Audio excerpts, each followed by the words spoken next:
So this time around, like something I did differently was make sure I really connected with my target audience. So it's interesting because I'm doing this like new line after freshly moving to Dallas. So it's like, I'm in a new like space. And I feel like word of mouth is like really big when pushing a brand. So out here, I decided to like go to the run club, and I love the run club because I'm big on balancing lifestyles. So the run club, like we'll be running, boom, now we're partying after, we're at a bar. It's like I love that vibe. And even with that, I was able to notice like a lot of stuff. So like a lot of guys, like, you know, they'll be running, like they rip their t-shirt off, they sweating in this hot, it's so hot out here, but that's a whole other thing. But they sweating in the hot heat out here, taking off their shirt. So I was like, okay, let me get some shorts where they can actually put like their t-shirt through the shorts, like an actual space for that, instead of like being uncomfortable, because again, we're all about comfort. And then like even like under those shorts there's compression, and that compression has a phone holder. So it's like if you're doing something such as a run club, all you need is my shorts. As a man, you're good. I'm gonna ask a funny question. Okay. How do ladies feel when you see a guy just take his shirt off? Like, oh, you're flexing because I can't take my own shirt off, or I don't know. How does it make ladies actually feel? Like, somebody, like both of you are just take shirt off? I don't know. Does it have an effect on you guys or something? Personally, for me, it's just kind of like it's like an eye roll for me, only because if you came out here and it was hot and you know you're sweating, because not everybody sweats a lot, but if you know you be sweating, just come outside with no shirt. But to be coming, you're not, are you putting on a show for us? So I'm just like, I mean, just leave it off. Especially if you're frequently running, coming here, just leave it off. Happy podcast day. Happy podcast day. Thank it's a you. Celebration. I'm excited. Thank you so much for coming. As a starter, to people like us that don't know anything, can you please introduce yourself to us and the audience? Of course. So I'm Kcspice. That's short for Kelechi or Kelechi. You know, I need to bring the accent out. But yeah, I'm from the DMV. Just moved to Texas, so it's like really nice to like come out here and like. There's so many people doing business, so it's just nice to easily be able to network, get introduced to you. I'm an engineer, so my job actually is what brought me to Texas. And I just love fitness, but I'm a balanced lifestyle advocate. You'll see me in the gym Monday to Friday, and you'll see me at the tables popping bottles for the weekend. Oh wow! So wow. Balance is key. Wow, that sounds like a lot. I wish I can do that. I do only pictures and videos. Yeah. But most of the time, if I'm not, I get too tired every time. I don't know why. So my best escape is just to go to bed.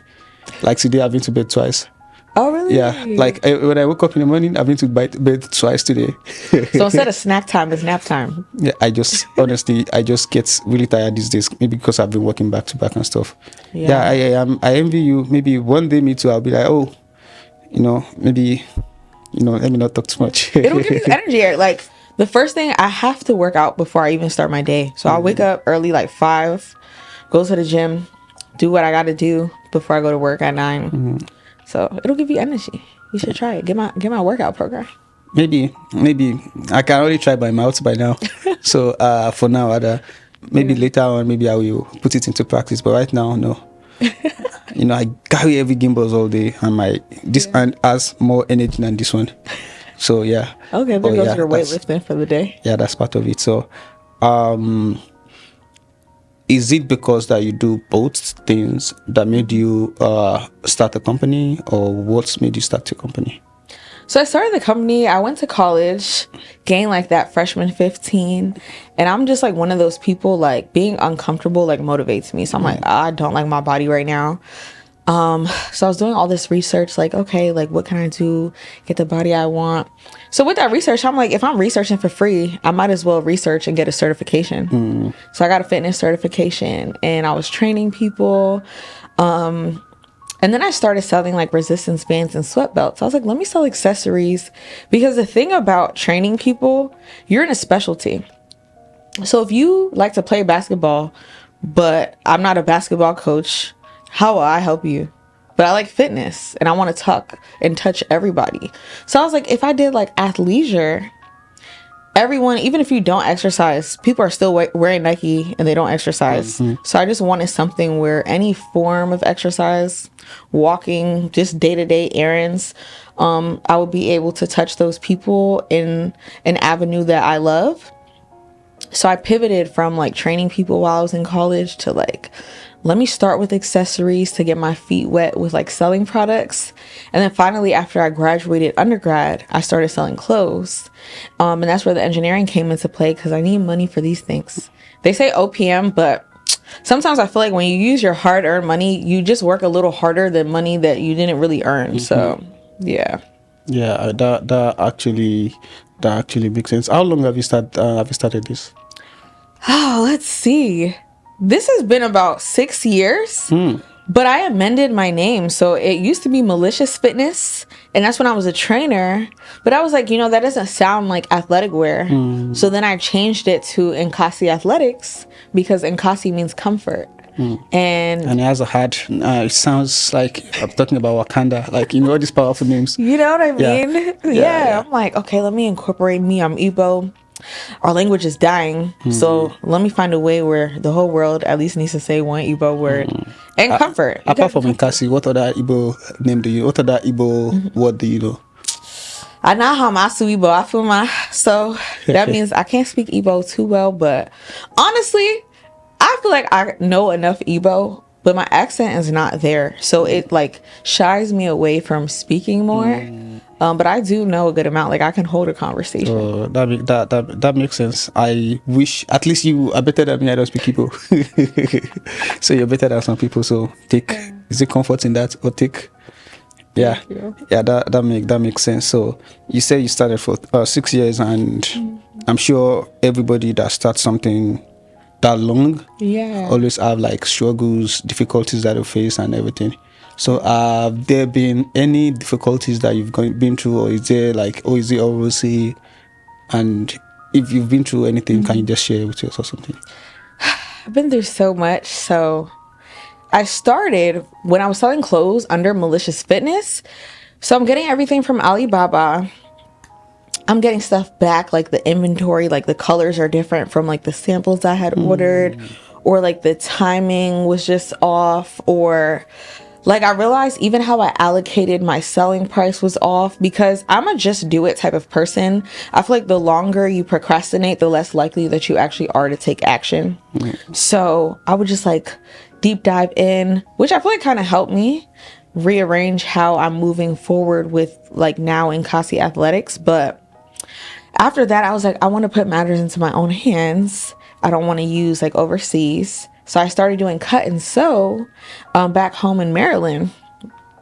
But the cost is just more. I can't produce as many products. So I actually decided to have like a mesh of overseas but local. So my basics, like just basics like men's shorts or a women's sports bra, I will outsource overseas. But now, instead of wanting things to be quick, fast, because of all these factors that I can't control, okay, we're going to do this 8 months in advance. So if there's any issues, and we're not even going to say we're launching anything until the inventory is in house. So it kind of just taught me to, one, be patient. I have no patience. But yeah, just like factors that I couldn't control have probably been like my biggest like issues. I think that make perfect sense.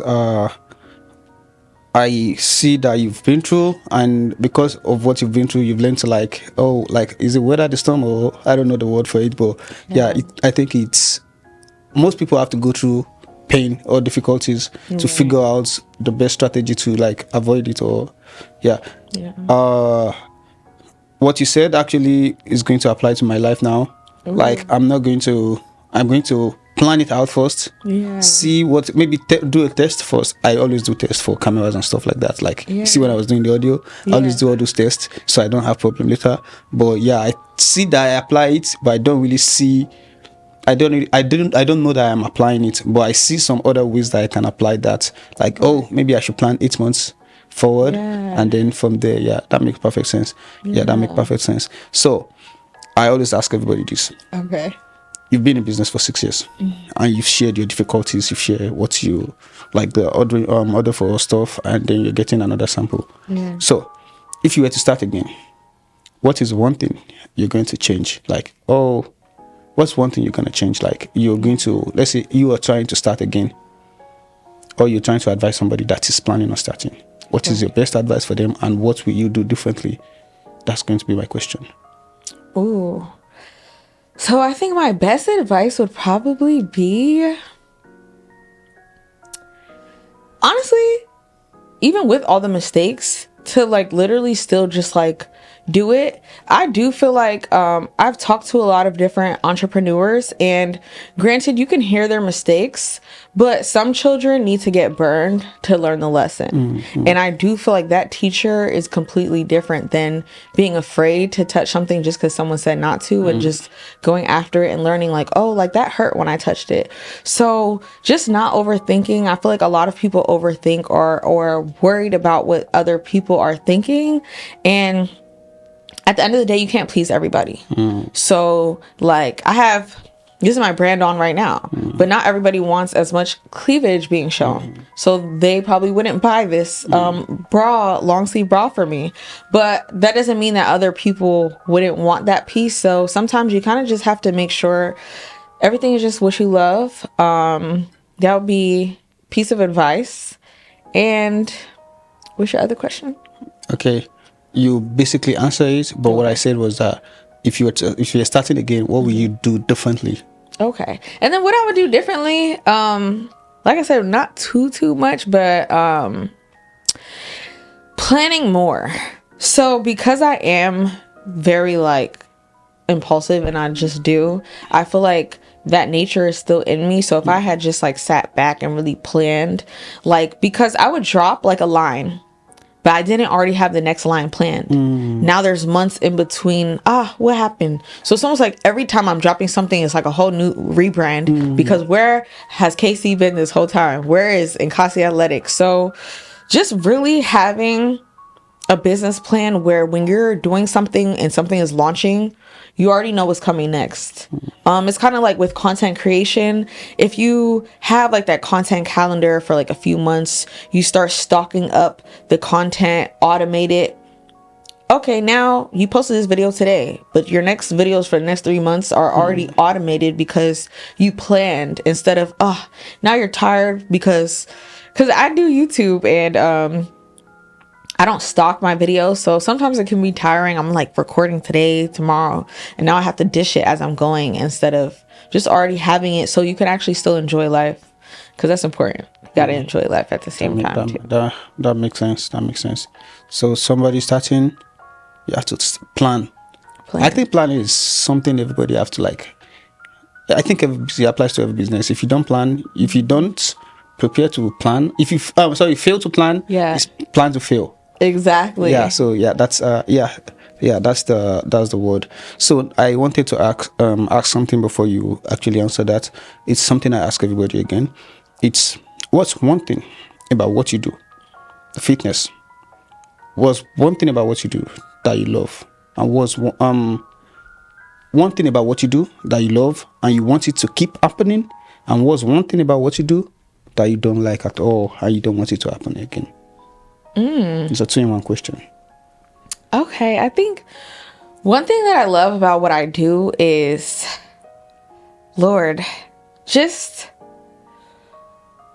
I love enjoyments. Enjoyments.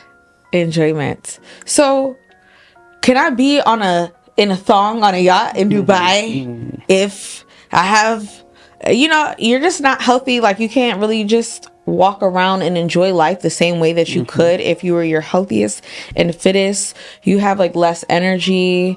So I just feel like I just love the fact that I can fully say I can enjoy life because the energy is there. The enjoyment can really be there.